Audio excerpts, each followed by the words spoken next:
Hello students. So welcome to this video. Now in this video we are going to talk about pair of straight lines passing through origin.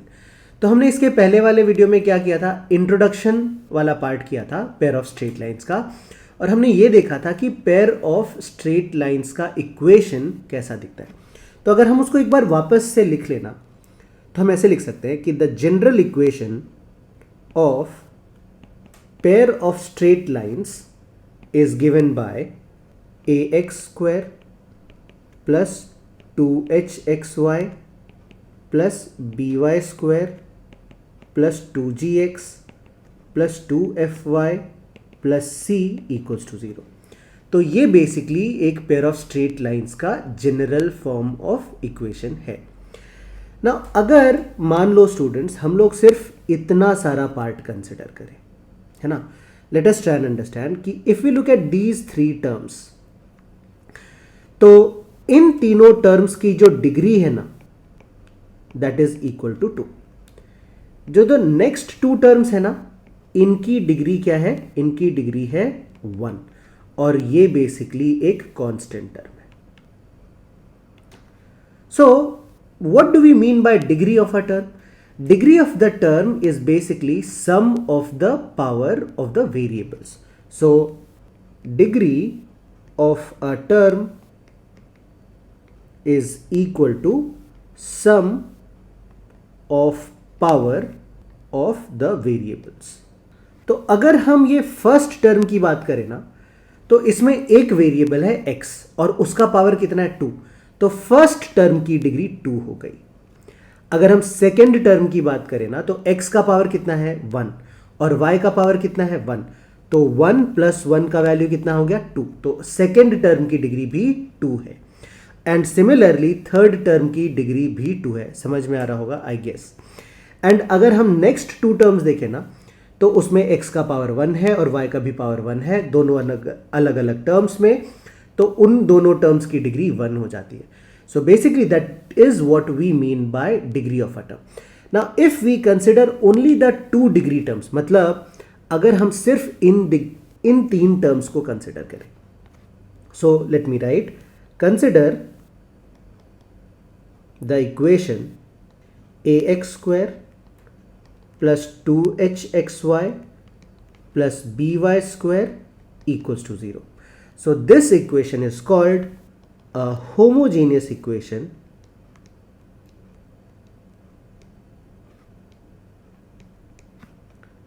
of degree 2 in 2 variables. Now यहां पे students एक term आ गया homogeneous equation. So what do we mean by homogeneous equation? So let us try and understand. So a homogeneous equation is an equation in which all the non-zero terms have same degree. Let us try and take some examples. तो अगर हम लोग कुछ examples consider करें ना, तो basically homogeneous equation का ये जो हमने डेफिनेशन लिखा है ना, ये थोड़ा बच्चों वाला डेफिनेशन है. एक और डेफिनेशन आएगा जिसको हम नेक्स्ट चैप्टर में पढ़ने वाले हैं. नेक्स्ट चैप्टर से मेरा मतलब है एक चैप्टर का नाम है डिफरेंशियल इक्वेशंस, उसमें हम पढ़ेंगे. और अगर बीच में भी कहीं पे ज़रूरत पड़ी तो we will discuss, but here this definition is enough for us to understand what do we mean by homogeneous equation. तो मान लो मैंने एक इक्वेशन लिखा 3x square y plus 4x cube plus 2xy square plus 10y cube equals to 0. तो यहां पे इस इक्वेशन में हमारे पास 4 टर्म्स हैं. फर्स्ट टर्म की अगर हम डिग्री की बात करें ना, तो x का पावर 2 है और y का पावर 1 है, तो टोटल डिग्री कितना हो जाएगा 2 plus 1 and that is equal to 3. So the first term has degree equal to 3. Similarly अगर हम सेकेंड, थर्ड या फिर फोर्थ टर्म की भी बात करें ना, तो सारे टर्म्स की डिग्री हम देख सकते हैं कि 3 आ जाता है. तो ये डेफिनेशन को अगर हम एक बार फिर से गो थ्रू करें, a homogeneous equation is an equation in which all non-zero terms, ये सारे non-zero terms है, have same degree. तो यहाँ पे सारे टर्म्स की डिग्री सेम है. So basically this is an example of homogeneous equation. So we can say it is an homogeneous equation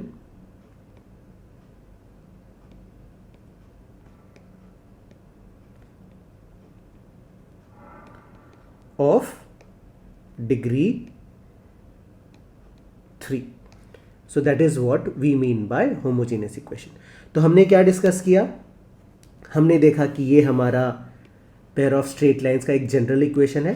फिर इसमें से हमने होमोजीनियस पार्ट कंसिडर कर लिया, मतलब अलग निकाल लिया. तो अब हम इसके बारे में क्या कहना चाहते हैं, late us try and understand. So what does this statement से? मैं एक स्टेटमेंट लिखने जा रहा हूं, वो क्या कह रहा है देखो. A homogeneous equation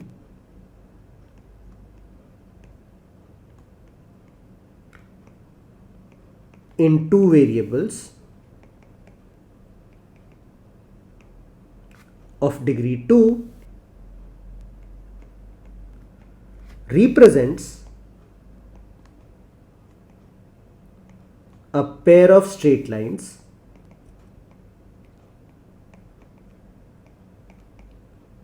passing through origin.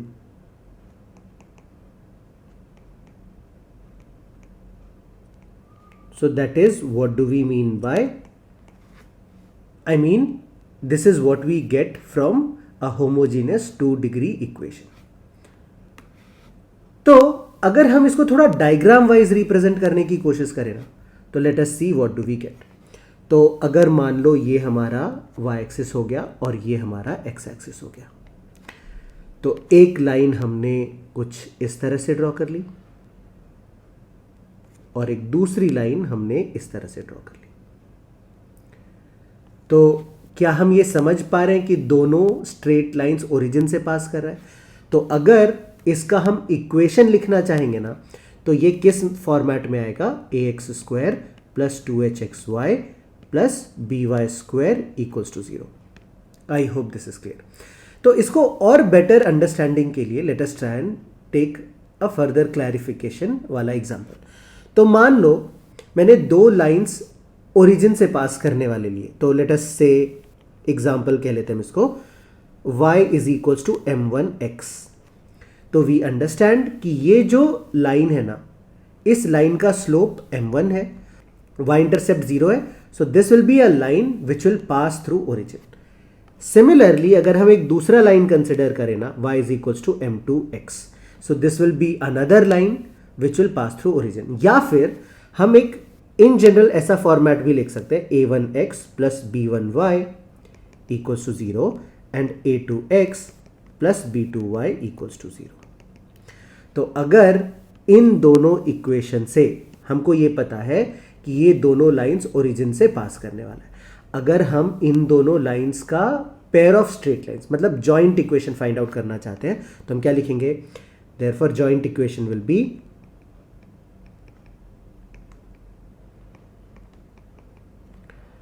a1x plus b1y into a2x plus b2y equals to 0. So what do we do now? हम इसको एक्सपैंड कर लेते हैं. तो फर्स्ट टर्म से पूरा ब्रैकेट ओपन करेंगे, मतलब तो ये आएगा a1 a2 x² प्लस, मैं एक ही साथ लिख देता हूँ, ये आ जाएगा a1 b2 plus b1 a2 into xy plus b1 b2 y² is equals to 0.